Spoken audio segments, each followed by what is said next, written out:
What up, guys? Welcome to the Chewjitsu podcast, episode number arbitrarily number that doesn't matter, 364.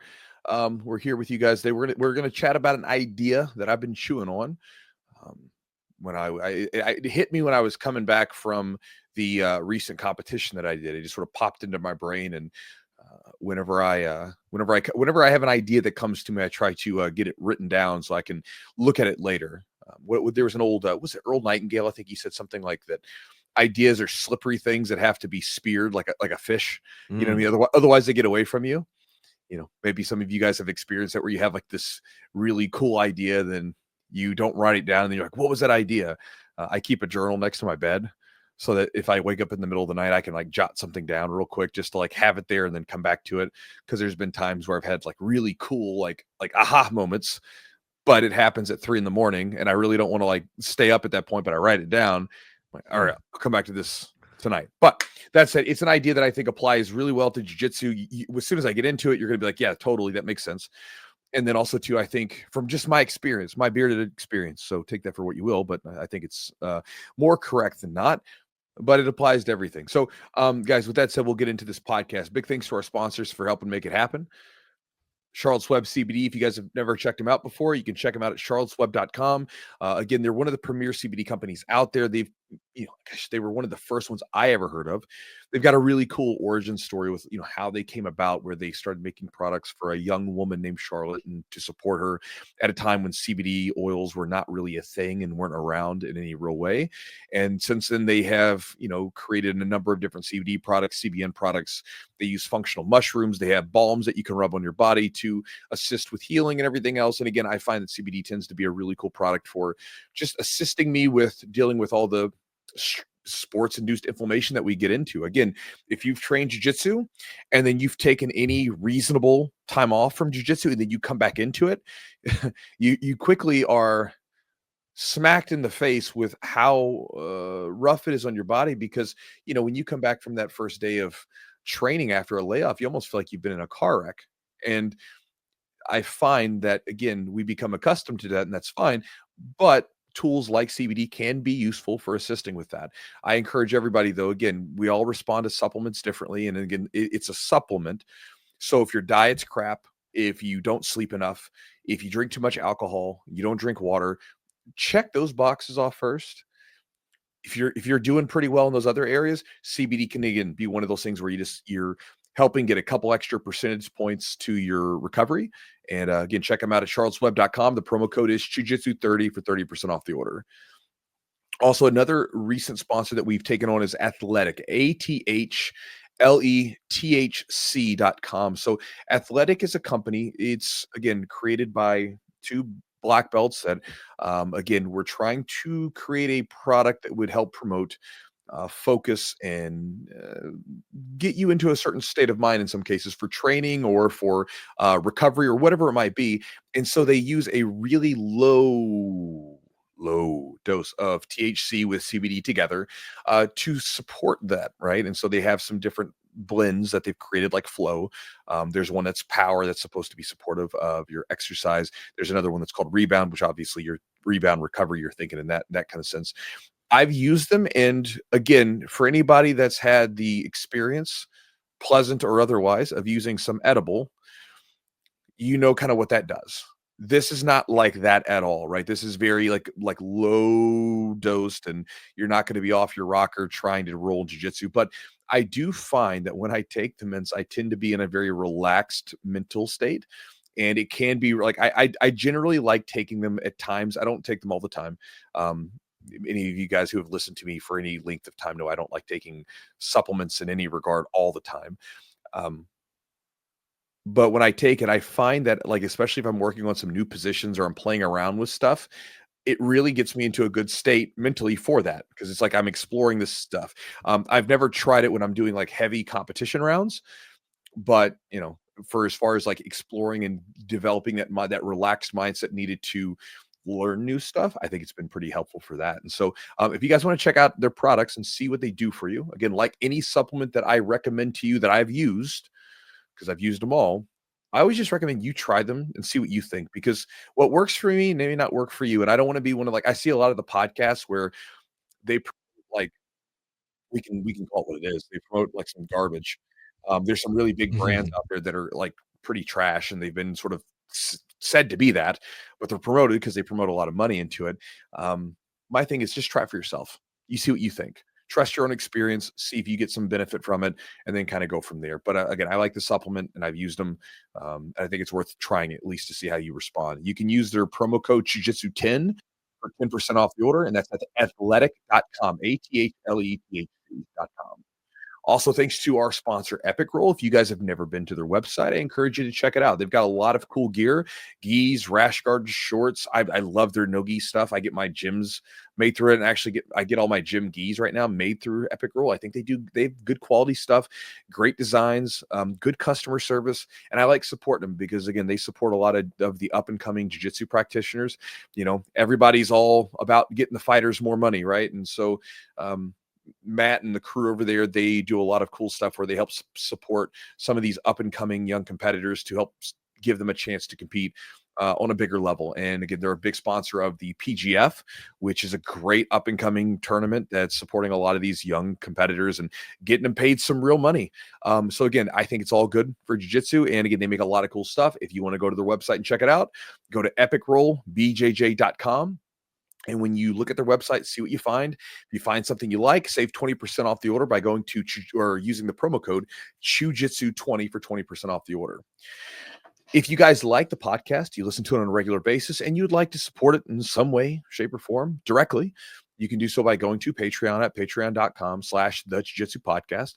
We have it's a Patreon membership. So you have a very inexpensive membership that then gives you a bunch of different perks that you can check out on the website, and it supports the podcast that you're listening to here. And again, we appreciate all you guys that are our Patreon members. You do get things like preferential treatment to questions, or if you want to message me or Eugene to get directly to us, you get preferential treatment for that. And then there are a ton of other perks that come with it. If you guys want to look at the perks, go to the website at patreon.com/the Jiu-Jitsu podcast.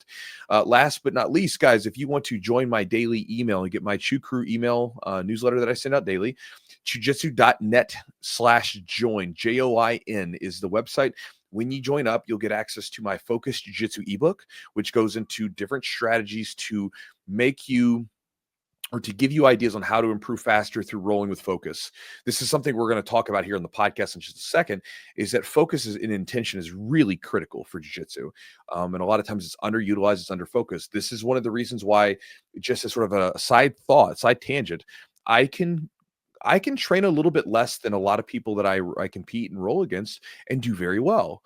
And it's not because I'm magical or anything else. It's just that I have a very clear intent as to what I'm doing when I'm on the mats, opposed to showing up and just going with the flow. And for any of you guys who are, like most of us in jiu-jitsu, limited to the amount of time that we can train, meaning you can't simply train for, 5 hours a day, every day, like a young person. You have to be very intentional with the training time that you get allotted to you. So, if you're training 1, 2, 3 days a week, you have to be very intentional about this. And so the ebook that I give away that comes with the video too, if you want to watch that, it goes into strategies on how to do this in a very simple way during open rolling. So you don't even have to have special times. You don't have to drill. You don't have to do anything else crazy. It just teaches you how to get more from that open rolling that you're already doing. If you want to check it out, Chewjitsu.net/join is the website. Check it out and we'll go from there. So let's get into this idea today, guys. So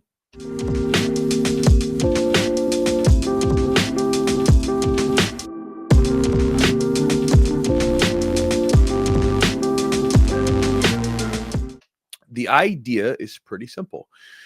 So if you go and watch a white belt, like a couple white belts roll, and then you compare to how some, like, let's say black belts, it doesn't have to be black belts, but very seasoned, experienced grapplers roll, you will see this principle, this idea in action. And personally, I've seen this principle at work in jiu-jitsu, wrestling, striking, business, dieting, relationships, dating.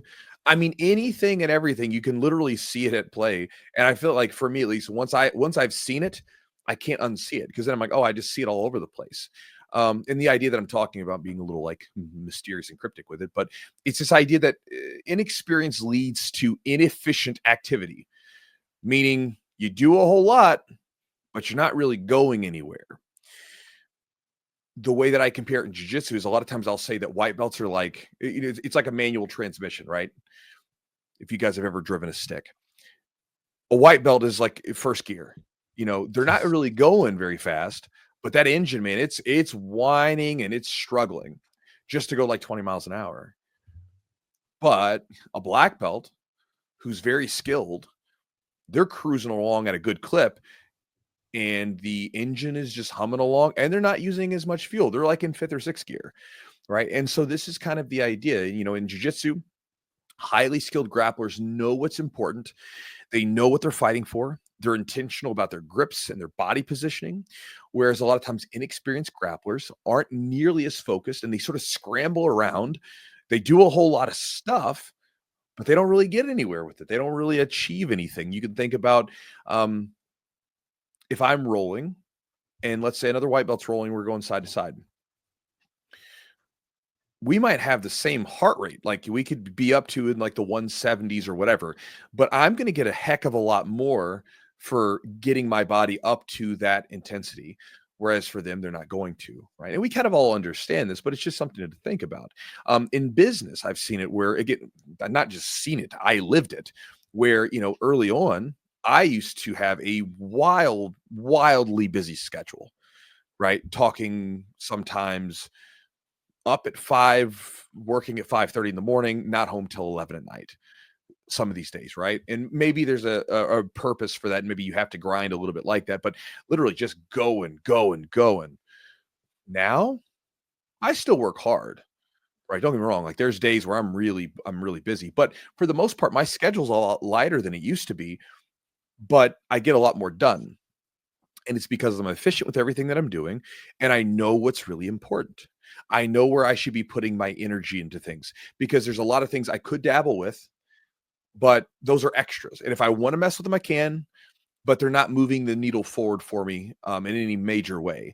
And that's kind of the way that it works. Like for at least in business, it was like, testing all this stuff, finding what works, and then developing a clear competency in that area, and then becoming really, really good in that area.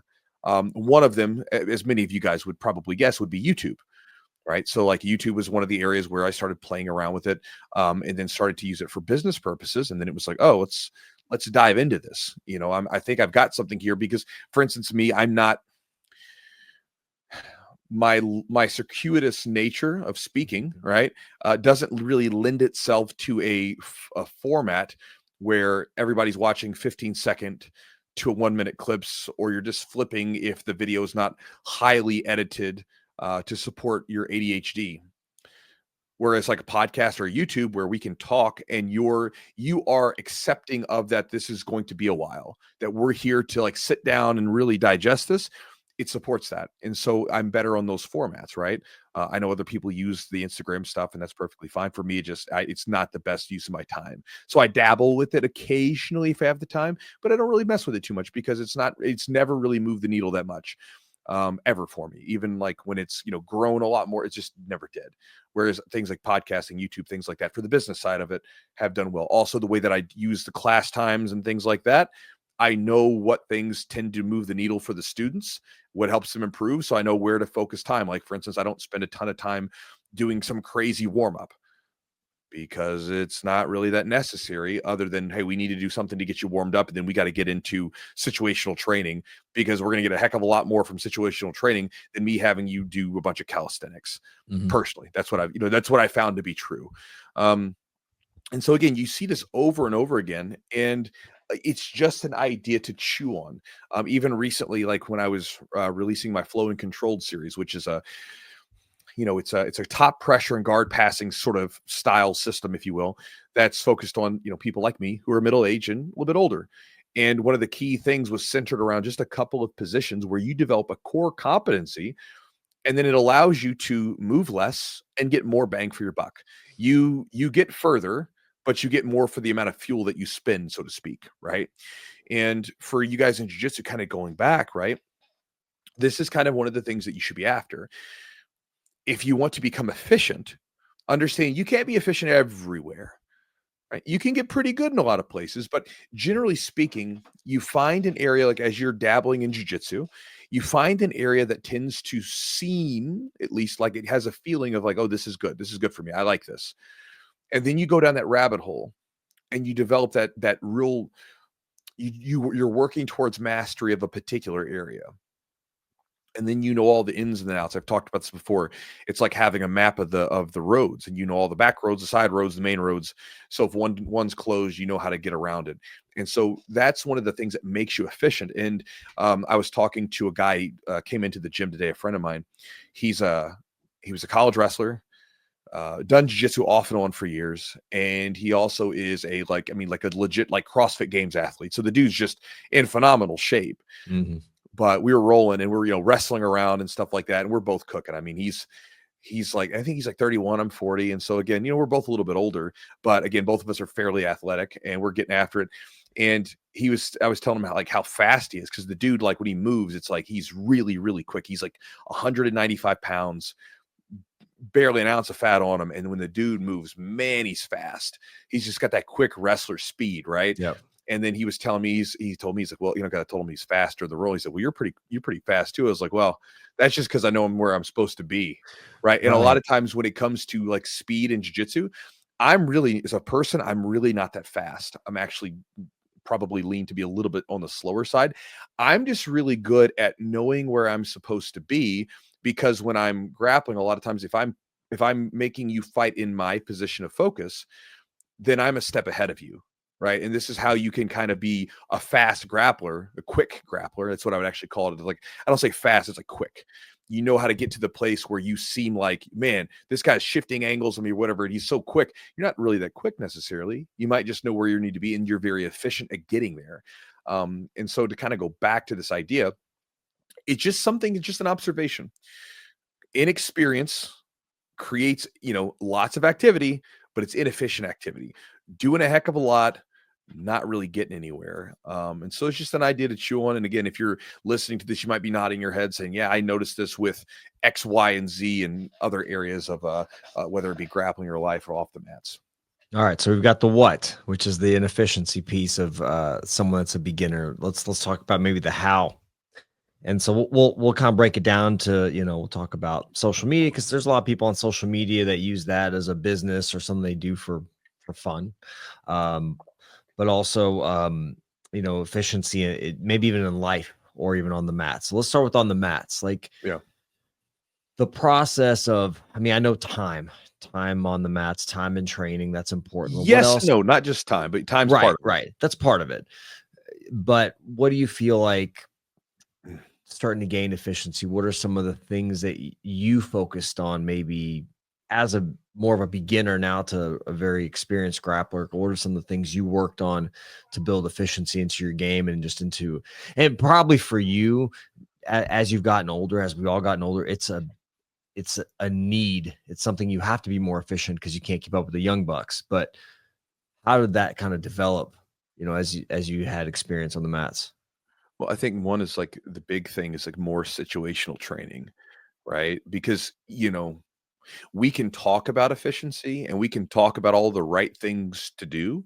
I could lay out a technical instruction video wise with a blueprint for you and basically show you how this whole thing works and tell you exactly what you need to do. But we all know that when it comes to jiu-jitsu, feeling is believing it. Feeling is understanding. Someone could watch this happened actually last night. There's not that he came into it with some sort of idea that jiu-jitsu wasn't hard, but we were just doing some really simple leg lock drills where, we were doing situational work from the straight ankle position, ashi position, right? And the guy got in there and he had done the first class, and again, this is like his first day training, and he wanted to do the second class a little bit, and he was looking at it, contemplating, maybe I'm going to do this. And he got out there and he like overworked himself, because again, when you think about jiu-jitsu, when someone looks at rolling, it doesn't look like people are doing anything. But when you think about all the muscles that are contracting and moving all simultaneously, and then you think about how much you have to react at the beginning because you're so inefficient, so inexperienced, it uses a lot of energy. The more you are accustomed to a position, you find that really there's only an X number of ways that people are typically going to respond. Right. When you basically throw something at someone, typically there's a set number of responses that you typically run into. Sure, people do off the wall stuff sometimes, but it's kind of like the 80-20 rule. A lot of times it's like a very small amount of responses are going to equate for like 80% of what you're going to run into. And so when you put yourself in these positions over and over again, you get a chance to see those responses again and again, and you start to get a chance to adjust to them and to take advantage of them or counter them and become comfortable with them. For instance, like leg locks. When you watch someone that's inexperienced with leg locks, they freak out. You get them caught. Like, I'll give you a great example. One of my female competitors and grapplers, I was really proud of her at one of the matches this past weekend. She lost the match, but I was really proud of her because when she first came to our gym from another gym, the first time I put her in a straight ankle lock, like not even really trying to finish it, just got a bite on her ankle. Her eyes got as big as dinner plates, and she just froze, didn't know what to do. And then at this competition, at one point, the woman that she was going against had her in a deep heel hook, and we've worked on this position. She cleared the legs, fought the hands like she was supposed to, got out of the position. I mean, like textbook. She was calm and cool and collected because she knew what to do, and she'd had some situational time in the position to practice that under live conditions. And so situational training is really important. And you can do this if you're a coach, you should bake this into your classes. But even if you're not a coach, let's say that your gym only does open mats and open rolling. Well, you can bake this into your training, right? Like you can go into that round with a clear intention of like, what am I trying to work on? Like, what am I trying to get out of this? And you make that happen. That's for you guys that, actually listen to the ad reads. That's one of the reasons why I made my ebook, the Focus Jiu-Jitsu ebook. That's why I give it away, because I think it's it basically tells you strategies on how to use your open rolling for this purpose. And it's one of the reason why I give it away is because, like, if you do this, then like you can get so much better with everything you want to do, because you are learning how to impose focus on it. And so I think one of the big how-tos is to make sure that you are actually in those positions during live training. The drilling's great, the practicing, watching instructional, everything's great. But until you have felt it and done it, again, we know it's not worth much. So you have to do that training with it in situational form or in some form to feel it live. How would you describe getting the feel for a position? Is there something for people that haven't experienced it yet? I know we've I don't know if I have words for it. To me, I guess to me, it's like it feels natural. Like it feels natural. Is there something like if somebody's a beginner and they're like, what the hell I don't know if I'm feeling or not feeling. What is that? And I think once you feel it, you'll know, but maybe can you put into words what you think that is? Right. It is hard to explain it, but I think it's just a sense of relaxedness, right? So if you compare it to what typically happens when you think of being put into a position that you're inexperienced with, you're constantly reacting, and you typically find that you wear out pretty quick because you're always a step behind. When you're in a position that you're very competent with, that you have a good feel of, right? Yeah. You're kind of relaxed with it. You know what's going to come. You know how things are working. It feels very, like, as you said, very normal and natural. Let's draw a comparison for a second. I remember the first few times that I drove on an expressway in a car. It was not a very relaxed feeling. I'm kind of tense. Driving, I remember the first time I drove in like inclement weather. Yep. Oh man, like I remember I used to go to Jiu-Jitsu, and my Jiu-Jitsu gym was about 50 minutes one way, right? So it was like I would drive almost an hour to it. It's 50 minutes in good traffic.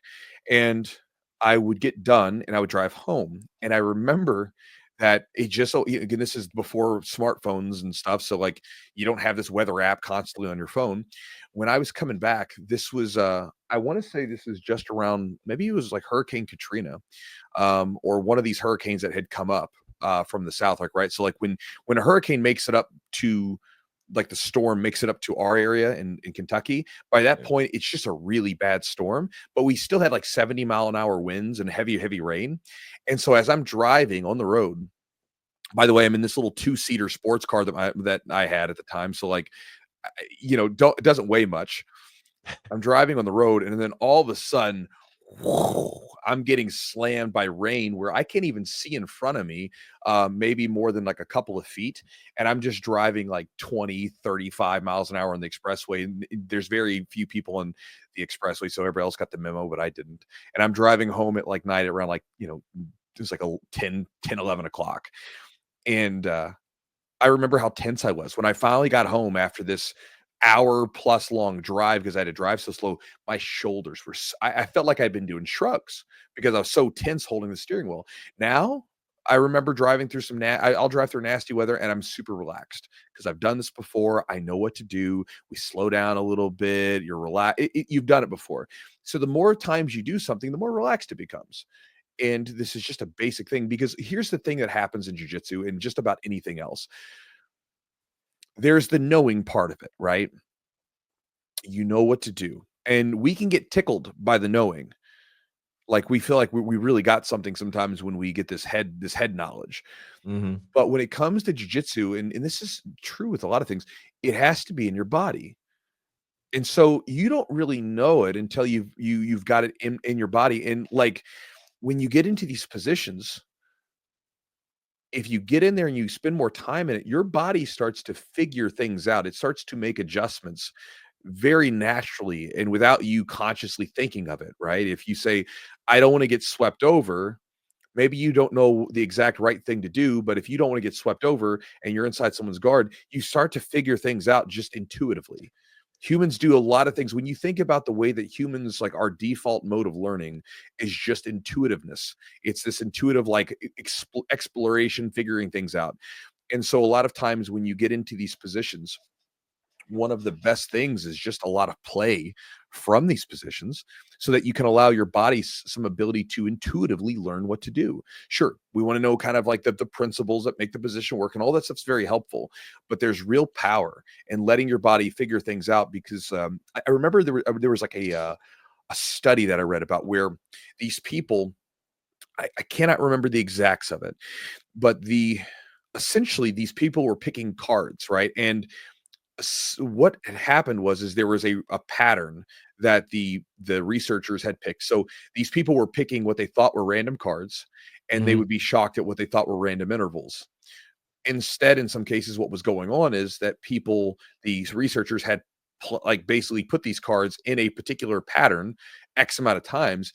And so what happened is these people started drawing the cards. And again, they don't realize it, but they're being shocked by this, just like a little like shock of some sort, shocked at a particular pattern or interval.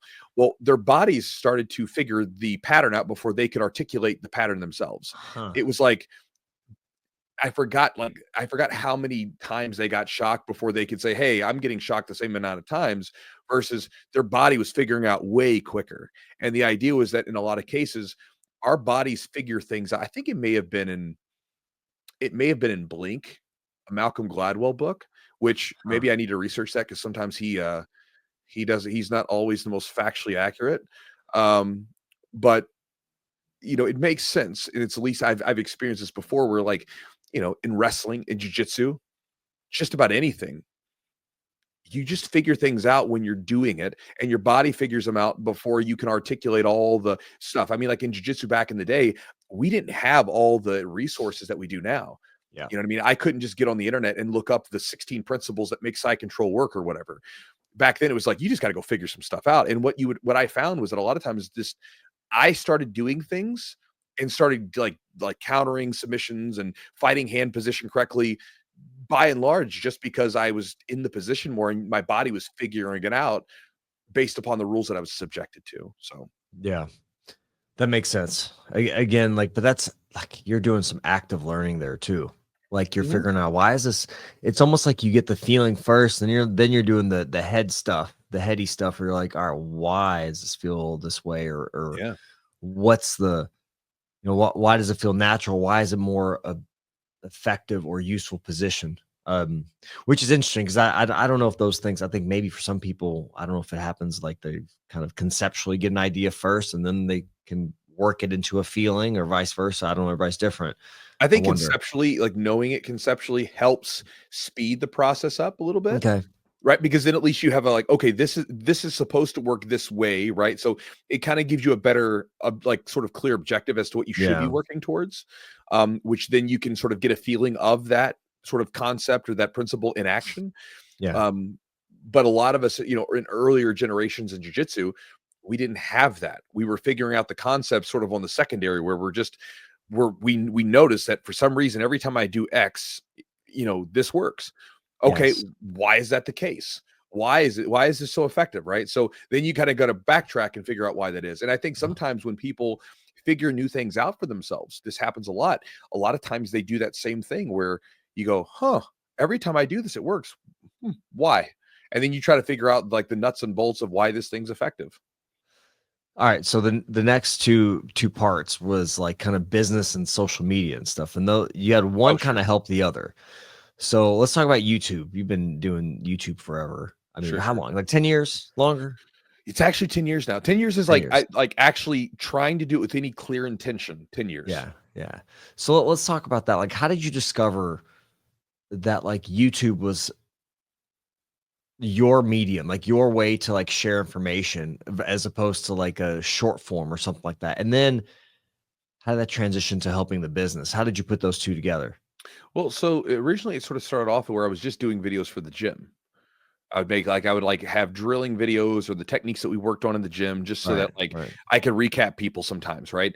And some of it too was just dabbling, right? There was I've always had a natural inclination to like mess around with video because, you know, as a young guy, I enjoy the YouTube format myself. Mm, Like I've never really like TikTok doesn't interest me, Instagram doesn't really interest me, but YouTube's always been my thing. I like I like longer form videos. I like when people can just sit down and whatever subject it is, I'm interested in learning more about it, and I'm okay with it being a little bit longer. And so I've always been I always like the format. Quick sort of story. I actually started doing videos. I tried to back in 2010. At the time, I was going to do some videos because I wanted to do some gear reviews. And I've always been a natural big mouth. I could always speak in front of groups, no big deal. But when I tried to speak in front of a camera, it was very awkward at first because uh-huh. you're speaking to an inanimate object that's not giving you any like feedback. You know, a lot of Right. times when we conversate, we give feedback, we adjust the tonality, we do all these different things based on the person we're speaking to and the reactions we're getting from them. But then I'm just staring at this mechanical eyeball, and I'm like, huh. And so I'm speaking, and it was more difficult than I would have imagined. Yeah. And I remember like my girlfriend at the time was making fun of me while I'm doing it. So I was like, okay, maybe I should just hang this up. You know, I don't want to do this. It came back to it a couple years later and dabbled off and on. But I started sort of realizing that there was something to it in sometime in 2015 when I'm posting these videos about stuff for you guys at the gym. All of a sudden I start getting messages from people. Hey, I really liked your video. Hey, like whatever. Or one of my videos did really well. It started performing well, you know, all this kind of stuff. Then I started getting questions. I'm like, wow, okay. So, well, let me answer those questions. And at first there was a bit of a, you know, why would I do this? Whatever. But it's like, you know, hey, it's like this is my contribution and I get to do this. And I mean, you know, anybody can do this, but I have decent information to share. So why not? Right. There's a lot of shitty voices on the internet. Might as well put another good one up. Right. Um, and so started not that I think I'm the greatest person ever, but you guys get what I'm saying, right? Like, there's a lot You of have an crap. audience. You have an There's a audience lot that you speak to. Yeah. there's a lot of crap on the internet, right? Um, and so then you know down the road after a year or two, all of a sudden people are coming to my gym all the time, whether they want to sign up and be a member because they live in the city or because they just were passing through and they'd watch the videos. And I noticed how it was supporting the business in the gym.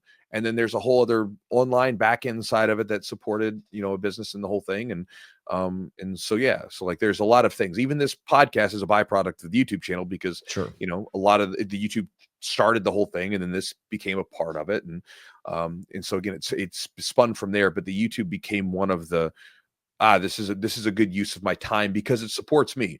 Because again, I'm not I just One, I don't enjoy the short form content that much. I don't geek out about it. So therefore, like, I'm not in that world and I don't really care about it. I tend to find it, I sort of detest a lot of short form content because it's not actually, it's created not with the intent of educating me or supporting me.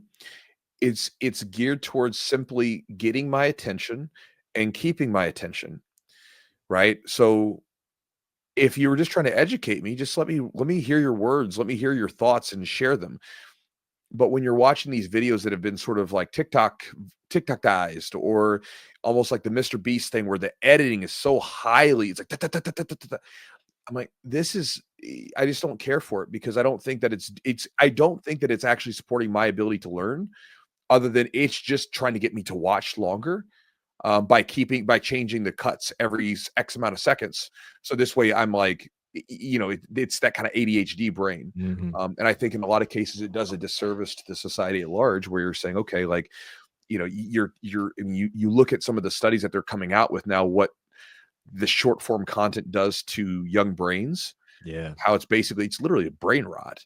So just don't care for it. And so for me to like I post some stuff on there, but it's very, very like very minorly edited at all. And that's just to make sure time constraints, it's good. But I just found that that was the place that I like being. And so I think it's kind of like jiu-jitsu, where you start messing around positions and you just naturally find what you like doing, the position that seems to support you the best. And it's not like you went into it sometimes with this clear intention of, I'm going to make this position or this technique work. You're just like, for instance, kimuras. I'm really good with kimuras. One of my best positions, kimuras, straight arm locks, all of them, best stuff. I found later on that I have relatively, my shoulders are decently broad, but my arms are short. So I have shorter arms, which really supports having a kimura game where I can just entangle my little T-Rex arms Mhm. around your arm and I can extend it, right? I didn't know that going into it. I just started doing them. I'm like, man, this seems like this just feels good. Right? And I was using it at tournaments and winning with it. I'm like, okay, let me go here. And so YouTube is the same thing. As I'm dabbling in the business, trying to figure out ways to support the business, all of a sudden it's like I start doing these videos, and all of a sudden the things that are like the class attendance or the signups and people coming into the gym, these things start moving up in a positive direction. Like, oh, I'm onto something here. Yeah. Let me go down that rabbit hole a little bit and let me improve there. So I think this is how sometimes it works, right? So with the YouTube channel, Yeah. how did you kind of figure out the kind of content you wanted to make, or that I guess it's multifaceted, something you want to make, something you enjoy, and also something that people get benefit from? Was it the feedback that you used a lot as kind of like a guidance to what you wanted to do, or was it a combination of things? How did you describe, like, hey, this is the best use of my time when creating content for people? Yeah. So kind of goes back to the jujitsu thing, right? So first off, in jujitsu, what do we do? Well, we're a bunch of thieves. We go around to different coaches, different instructors, online or offline, and we take ideas from them and then we model after them, right? We're not stealing in the sense that I'm trying to do it exactly like you. I'm Right. taking the lessons that you're giving me and I'm adapting it to my body, my style, the feelings that I have, and seeing how I can work this into my game. And then, a good jiu-jitsu practitioner, you're this, you, dozens and dozens of coaches have contributed to you as a practitioner, right? By you taking all their ideas and mashing them together. Well, when it came to YouTube, it was like, okay, what are some different types of videos that I enjoy watching? Because again, what am I going to create? I'd like to create something I enjoy. I don't want to do things that I don't enjoy, because otherwise, like, as a business owner, you either you can either do stuff that makes you a lot of money and maybe you don't enjoy it, which is, hey, that happens sometimes, right? You do what you got to do to live the life you want afterwards. But in my situation, it's like it's all built on doing things that I enjoy, but then working really hard at them to make sure that they're successful, right? Mhm. And so with the YouTube stuff, I didn't want to get into it and like make videos I didn't enjoy. And so I thought about different types of content that I liked and was like, let me make my own version of these. And so, and then also too, with that, there's the other side of it where in jiu-jitsu and grappling, what do? You test out techniques and you get feedback. How did they work? Were they Yeah. successful? Did it seem to work against people? Well, with the videos, it was kind of that same idea where I started making different types of videos and then figuring out like which ones seem to resonate with people um, in a way where they seem to enjoy them and I enjoy making them. Because for instance, there's a type of video that I don't really care to make, which is anything that's excessive drama. Where basically you're Yeah. doing a, for instance, I mean, it would be easy right now. Like for instance, there's the in Jiu-Jitsu, you've got like Nicky Rod, or Yes. not Yeah. Nicky Rod, but J Rod, and Yes. the Yeah. the whole thing going on with him and B Team and Yeah. him, I guess making like AI pictures of girls or something, which is completely inappropriate, right? Like There's there's no one else that, to say and it. there's more stuff to it. Look, Right, there's more stuff to it that I don't and know about, but yeah, obviously he was doing something that was completely inappropriate. He got kicked out. If I had a student that was doing something similar, just from that, I don't know what else the other stuff is, but if there was a guy that was having inappropriate situations, I would kick him out. It's what sure. needs to be done, right? Because you gotta make sure that your gym is supportive of the people inside of it, right? And people don't want to feel Yeah. awkward or unsafe or creeped out, right? Um, but I'm not going to comment on it. Like I'm not going to give my commentary and talk about what a bad guy he is. Because first off, I don't know what the hell's going on. Also, too, like you just see these types of things where whatever the news is, people want to jump on and dogpile on people, and it does great for views. Like if you just want That's some true. Yeah. views, Yeah. it's great for views. But it's just not something I want to do. Like I'm like, man, we all get this sort of time on it. Like, I don't want to spend my time telling you about what you probably already know to be true. I would rather spend time on saying, let's focus on like how I can help you improve. Because that's the stuff that I get into. Like for me, I don't watch a lot of hot take videos on stuff. I just don't care. And I feel like a lot of like, especially short form content, God, it's hot take. It's like a hot take of a person's hot take of a person's hot take. Yeah. It's like literally some dude speaking on a video with like a behind him. It's like some hot take. And he's like, well, here's what I think about this hot take. I'm like, it's like, it's content incest. It's like, you know what I mean? It's like it's not even original content. You're just like you're commenting about someone's content who commented about someone's original content. It's just, Yeah. I don't know. To me, it's you're just going for views, and I'm like, it's not the thing I'm interested in doing. So that's Yeah. an example of like, I bet I could do those videos, and I bet they would kill it because when I do have something that I think is worth talking about, I will post about it. Like I posted about the ADCC and CJI last year Yeah. because I was like, I realized I was completely wrong, and I gave my take on those two organizations competitions because we went to them last year, and I shared my thoughts. I also shared the fact that I was completely wrong about the CJI and what Craig Jones and them were doing. And so it was like, that's the reason why I wanted to share it, not because I wanted to be like, oh, ADCC sucks or whatever.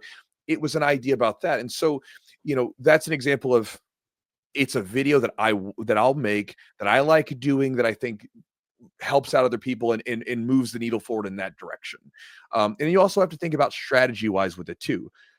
I'm not trying to be Mr. Viral content, because virality doesn't lend itself to actually being being considered a good coach, right? Like you could go, I mean, here's a great example. I got messaged by a dude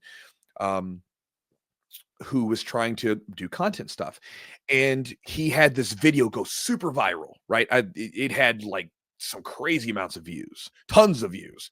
It was on Instagram, I think, or maybe on TikTok, one or the other, but it had tons of views, right? And he was like, man, but he's like, no one's following me afterwards. And I'm like, well, yeah, because people aren't going to follow people that are just viral. Like, they don't care. Like, what do you do Yeah. when you watch a viral? You watch the video, and then you just click off and go to something else. People will follow you, one, if you have some interesting ideas, whatever, but especially from a coaching standpoint, if you're helping them, right? Like if you're helping people, they're like, oh, this guy really helped me out, let me follow him, right? That's been like my air quote secret, is I'm not necessarily focused on getting the 6 million views. I'm not worried about going viral. I'm not worried about doing videos full of drama to get your attention, because I don't actually think that's going to help you. My job is, every time I'm putting out a video, is to give you something that, if you're interested in the subject, that I really think could help you.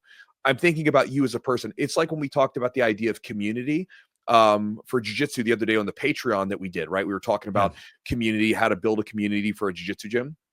For that gym owner that asked that question, or the person that was working with that gym owner, I talked about how a lot of times gym owners will focus on building a community, but they're doing it from a standpoint of, we want better retention from our members.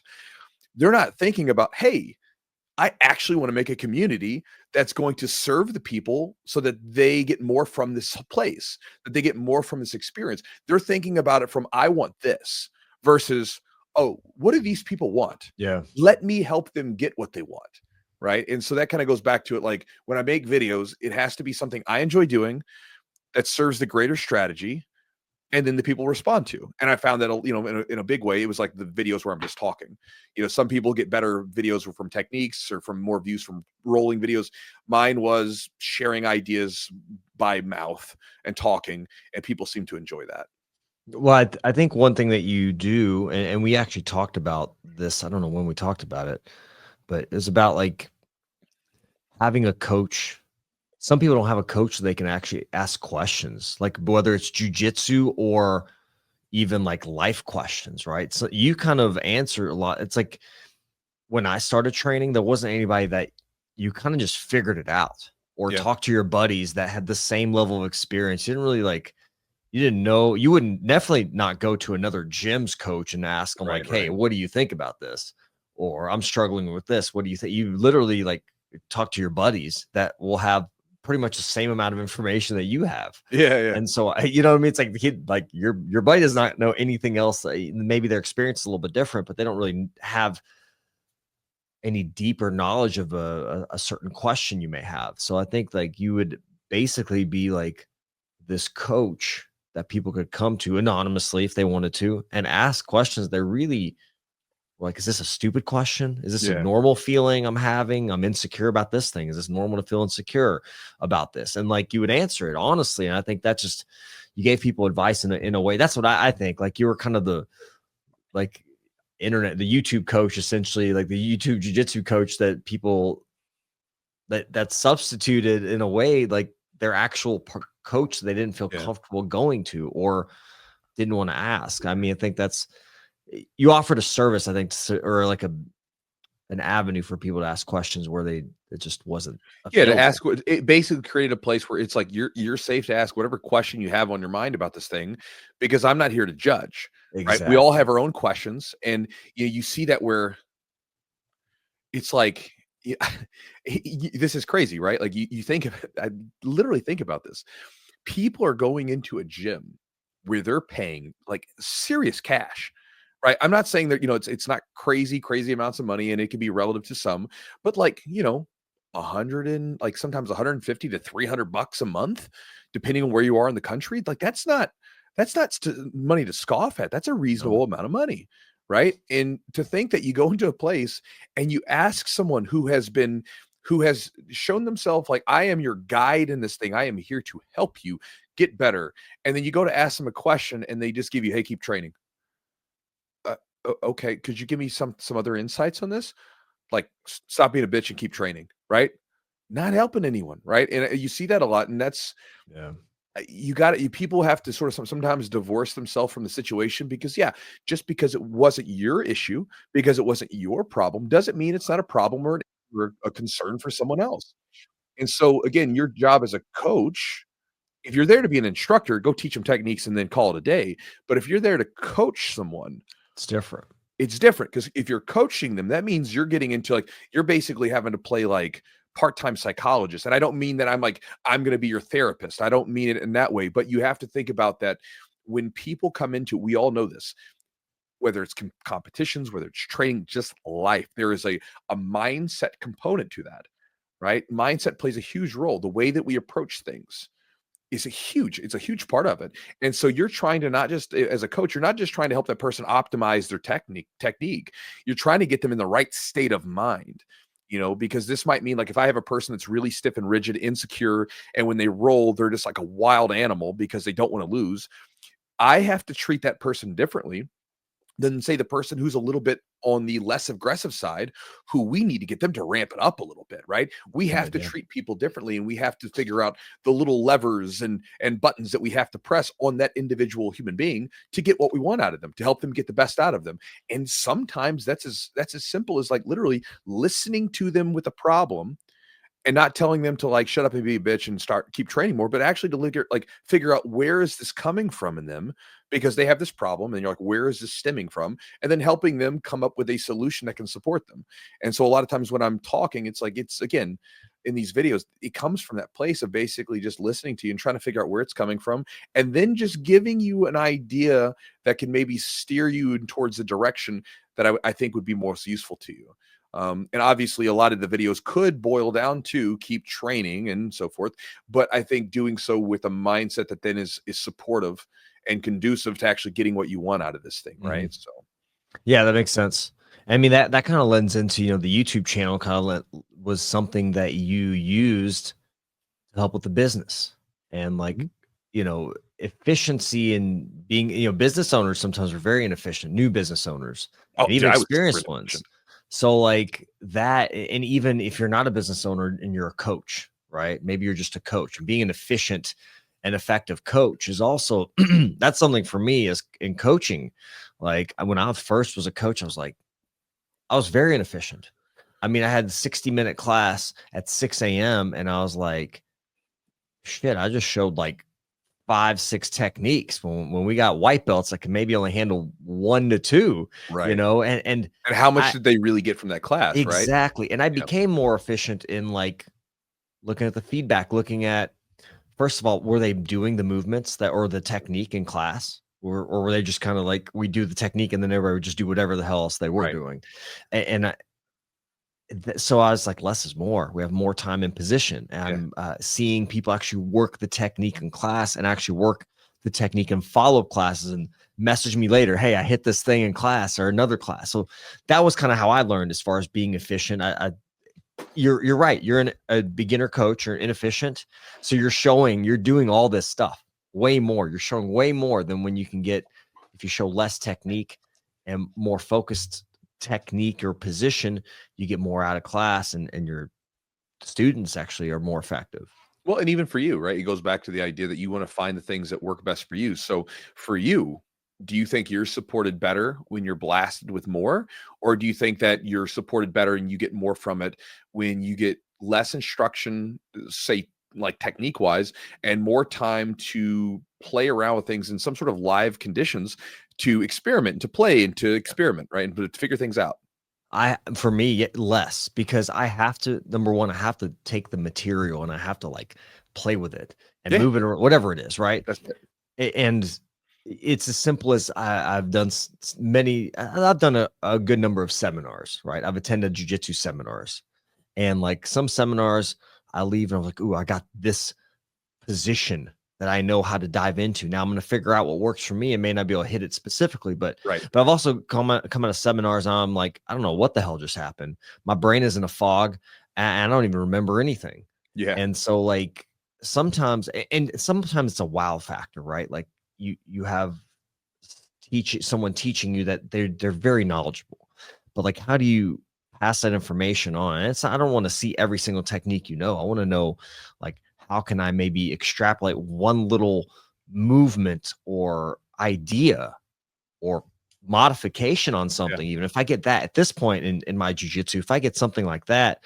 like a different grip, Muhammad Ali, for example, who did cross collar chokes was Mhm. one of his seminars. I'm like, all right, we've done cross collar chokes since I was a white belt. What the It hell is he wasn't going to even a show? seminar, it was literally just a class, and It was a class. he showed, like, 2 things from the cross collar choke, but I got a And then lot we from that. and then we were hitting that shit. Like we were Yeah, like, man, I cross collar choke, it's a white belt technique, it's this and that. But man, you can like if you can get a little bit of an adjustment or a setup, a little variation, something that's a little I don't know, it was a detail. It was a detail that he right. added, and you're like, oh, that works. I mean, we Perfect. both know that, like we know that, like, any technique can be used effectively at any level depending on the person using it, and so we knew that the cross collar chokes could work at high levels, but for a lot of us, it was just one of those things where we didn't have the right details for it, Yeah. and he gave like, there was one detail that he gave me in the cross collar choke. The next week, man, I'm using cross collar chokes. I'm like, well, that changed my cross collar choke game around completely, Sure. and wish I would have known that 20 years ago. Yeah. And so yeah, 100%. Like again, I think a lot of times people, I did this when I was younger. Again, going back to inexperience. When I was a young coach, or doing seminars when I was younger, I would teach a shit ton of stuff. Mhm. And I would do so because I wanted to wow people. Yeah. I wanted people to think, oh man, look how cool I am. Look how cool all this technique is. Look at all the stuff I know. But I didn't think about it from the standpoint of what would be best for the other person. Like what would, going back to the idea of service to other people, what would support them better? Not me, not my ego, but like them and their skill. And thinking about skill, like I was always better off when people gave me less stuff and gave me more time to work on that stuff. When I had less to focus on and more time to really dive deep into it, opposed to just dabbling a few times with each technique and then having to move on. And so then it would be, let me focus on less, more time, more situational roles, more different things of that nature. And then, like you said, I get far more messages from people who are like, dude, this like completely changed my game, or this is really helpful to me. Even people that have gone to some of my camps that are like multiple days, whether Yep. it's in Costa Rica or here at the gym. A lot of times people leave because we only focus on a couple of things over the course of like 3 to 5 days, and they leave. And I usually very quickly within a week, I'll get a message from people saying, bro, like I'm using that thing left and right now. Holy crap. That was like game changer for me. So that's super cool. But again, that goes back to inexperience, a little bit of insecurity, and then focusing, and then eventually you get into okay, experience, you know what works, you know how to get the results you want for other people as a coach, and you boil it down. And again, a lot of times it means less from you in some ways, right, and more in other ways. So it's like it might mean less instruction, less activity there, but more of a focus on setting up different situational scenarios with rolling, right? So you have Mhm. these live rolling drills where you're creating different situations where it forces people to use what you're trying to work on and help them out and give them a sort of a way to graduate till eventually using the techniques under live conditions. Guys, hope you enjoyed the podcast today. Hopefully you as always, got an idea to chew on. Sometimes these podcasts, we have interviews, and sometimes we kind of going back to this whole idea of figuring out what works, right? A lot of you guys enjoy the interviews, and I enjoy the interviews because I like having people to learn from and to just hear their thoughts on things and share those with you guys. But also too, I find that just from experience, many of you guys send me emails and podcast or Instagram messages and different things like that. You communicate through me to me in a lot of cases when we're going through these ideas on jiu-jitsu that sometimes it's as simple as just getting you to think a little differently about something, or it might be a particular tip or things like that. I was talking, I got a lot of messages recently when we were talking about some of the old man grappler type emails that we were doing, right? Some of the old middle-aged and older grappler ideas, and a lot of you said, man, that really helped out. Or even some of the overtraining stuff, that was a big one. I got a lot of messages about people that were overtraining. Yeah. And basically some of you guys were essentially just saying, I'm giving you permission to rest, and that you just needed someone to tell you, hey, it's okay to rest, because you're listening to all the other guys and everybody's like saying you got to keep going, grind. And I was giving you a different voice to pull from. And so again, as always with the podcast, it's there to give you an idea to chew on, but I find that a lot of you seem to enjoy these ideas that I share with you guys. Big thanks to our sponsor for help making this thing happen, athletic.com. ATHLETHC, athletic. So it's a THC and CBD formulation, right? A blend, very like, it's like a microdose, very low dose. I think it's like 2 milligrams. So you're not going to take this thing and be like super crazy off your rocker high or anything like that. It's not going to be that experience when your buddy got you to eat too much like special brownies or anything like that, which that happened to me, right? Nothing of that nature. It's going to be something much more mild. And again, they have 3 different blends. One is called Power, which is, a formulation to support exercise. One is called Flow to help you get you in that flow state of mind. And the other one is Rebound, which again is formulated for recovery. And I've used the Flow one probably the most. And I like using it during rolling sessions that I plan to go into to experiment with. So this is just my experience. That's what I'm giving you, because I use all this stuff before we ever share the supplements here on the podcast. Because I don't want to be one of those podcasts. Because again, a lot of you guys listening are my students, and I don't want to have to like look you in the eye and be like, man, this supplement sucks. And thanks, Chewy. But I like using the Flow when I'm like working on positions where I want to experiment a bit. I'll pop one in, I let it dissolve in my cheek. And then, I don't chomp it up or anything, and then let the mint dissolve. And then, it kicks in. And then a lot of times it's a very mild feeling, but I do think it supports me in being a little bit more in a relaxed state of mind that's conducive to exploration, like where you're just toying around with things and figuring things out. So, kind of going back to the idea we were talking about today, if you're starting to try to play around with a position to try to figure it out and sort of get a handle on things, it could be a useful supplement. You can check it out at athletic.com, and then the promo code is Chewjitsu10 for 10% off the order. Big thanks to our sponsor, Epic Roll. Epic Roll makes some great gear. They are the company that I use for my gis and rash guards. At this time, they've been great quality stuff, good looking designs and everything. And again, it's a company that supports a lot of up and coming young fighters, up and coming organizations like PGF, like my buddy Brandon McGaffin runs, where they're supporting a lot of young grapplers to make some serious dough.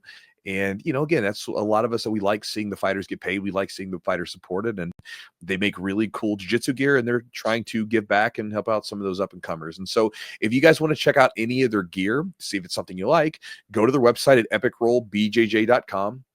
Browse around. They've got everything from no-gi gear to gi stuff. They've got t-shirts, joggers, just anything and everything jiu-jitsu related. See if you find something you like. If you do find something you like, use the promo code Chewjitsu20 for 20% off the order at checkout. Save some money and get some great gear in the process. Also, thanks to our sponsor, Charlotte's Web. charlottesweb.com is the website. Again, they were one of the premier CBD companies out there. They're one of the OGs of CBD. I feel like I heard about them like originally on Joe Rogan for a long time ago, and I remember hearing about them the first time. And you hear these claims about it. I'm like, this sounds like a bunch of snake oil, right? Started using CBD back in 2017 off and on. Originally, it was I was using a balm, which then I started using a tincture, and I was surprised about the effects that I had because I went into it very skeptical. And then all of a sudden I'm like, hey, like I actually do feel a noticeable difference from using this product. Then it got me sort of like, well, let me sort of play around with this. And I started using it. And for me, back in the day, when I started using it, there was like a CBD boom at that time. Everybody was making a CBD oil. And I remember having a lot of variations in CBD oils. Like I would use some and I would almost feel like I was buzzed. And then there's sometimes I would feel almost nothing. And from the studies that I read, where a lot of times because it's unregulated, it's all over the place, and they're third party tested. And again, it's a great supplement, I think personally, for supporting recovery. That's what I use it for. But again, like any supplement, it is going to move the needle in a small percentage sort of way. So if your diet sucks, you're not drinking enough water, you're drinking too much alcohol, you don't sleep enough, you don't give yourself rest days, you can take all the CBD you want, right? And it's probably not going to move the needle for you. But if you start to get those other things in alignment to support you, then you add things like CBD into the mix. And I think it's a great supplement. So if you guys want to check it out, go to their website, charlottesweb.com. Use the promo code Chewjitsu30 to save 30% off the order on whatever you buy from their website, whether that's the CBD products, mushrooms and functional mushroom products, or even some of their balms and rubs. Also, guys, if you want to support the podcast directly and get some extras, you can go to our Patreon at patreon.com/the-jiu-jitsu-podcast. From this episode, we actually uploaded some cool stuff about business that were related to, like the gym business stuff and other things like that. And we did one last week. I think it was a gym business upload where we put some stuff into our Patreon. But there's a lot of extra perks. If you guys want to see the list of perks and see what you get for supporting the podcast through the Patreon, go to the website, patreon.com/the-jiu-jitsu-podcast. And guys, if you would like to get my daily email, which goes into anything and everything that I think might support you in your jiu-jitsu journey on and off the mats, get you to think a little differently about some stuff, give you some ideas to chew on, you can get my almost daily email, because I tend to not send it out on the weekends, at chewjitsu.net/join. When you join up, you'll start getting my daily email, but you'll also get a ebook that I give away, which is called Focus Jiu-Jitsu. It's an ebook on very specific ideas on training strategies to get the most from your training. So I wrote the ebook and made the video to go with it, in case you're not much of a reader, to support people who come into jiu-jitsu. And I feel like it's probably, the 80% of jiu-jitsu practitioners are people that can train a couple of times to maybe 3 times a week, and they want to get better. They want to improve. but a lot of times they're not training in a way that would lend itself to actually improving. Kind of going back to this idea of lots of activity, but no improvement, no progress. A lot of people can train really, really hard, put a lot of effort in, get their heart rate, be a sweaty mess, all that stuff, but then they don't get much from it. And a lot of times that's because of a lack of deliberate focus. So if you add more focus to your training, you can train less to get more from it. And so this book will give you some ideas on how to possibly do that. You can get it at chewjitsu.net/join, JOIN. Check it out. It's free. And you can unsubscribe at any time. Keep the ebook yourself. And that's that, guys. So again, hopefully you enjoyed this podcast. Also, just sharing this with you guys. I've been sharing this with you guys for the last few weeks, and I know a couple of you guys have taken advantage of this.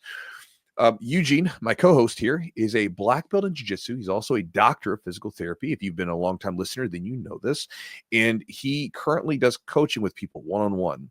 And for me, this is cool because as a jiu-jitsu practitioner, a competitor, former MMA fighter, pro MMA fighter, Eugene has been, like, when he came to my gym back, over 15 years ago, when he came to the gym, he was going through school for physical therapy. And I remember there would be periods of time where I would be banged up and hurt or whatever else, and he would give me exercises to do. And it's been like this over the years, where I get hurt, he gives me these exercises and these movements, these stretches, whatever might be needed to support me.